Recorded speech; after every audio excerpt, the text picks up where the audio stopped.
The man started spitting madly as soon as he got off the plane, and his whole body was like a high-pressure water gun. The plane he had taken was even more bizarre. The plane was originally a 3-hour flight, but it actually flew in the air for a full 5 years. However, what was even more bizarre was that all the passengers on the plane did not notice anything unusual, and only thought it was an ordinary 3-hour flight. But all the passengers' families thought they had met with an accident. But when the captain contacted the tower to request landing, the ground staff was shocked when they heard that it was Flight 828. After carefully verifying and asking the captain's name and the number of passengers, the ground staff approved the plane to land, but it landed at an uninhabited alternate airport. When the passengers got off the plane, they were surrounded by police and reporters. The passengers were also panicked when they saw this scene and were discussing what had happened. At this time, a detective stood up.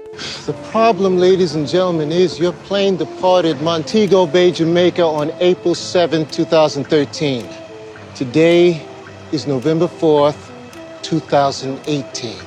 Everyone was confused. They looked at each other and couldn't believe it was true, because only 3 hours had passed for them. How could it become something that happened 5 years ago? In order to find out the reason, the detectives detained the plane and all the passengers, and questioned them one by one. But the answers were all the same. Just a strong gust of air. Then the plane returned to normal. The detectives even checked everything on the plane, but found nothing. They had no choice but to release the passengers to reunite with their families. Seeing their missing loved ones reappear, they cried with joy and hugged each other. 5 years have passed and everything has changed dramatically except for the passengers on the plane. After all the passengers left, the local incident investigation team intervened. They wanted to find out the reason. The plane had been flying for 5 years. It did not need to be refueled. There was no change in the passengers, but they didn't know it at the time. The real test has just begun.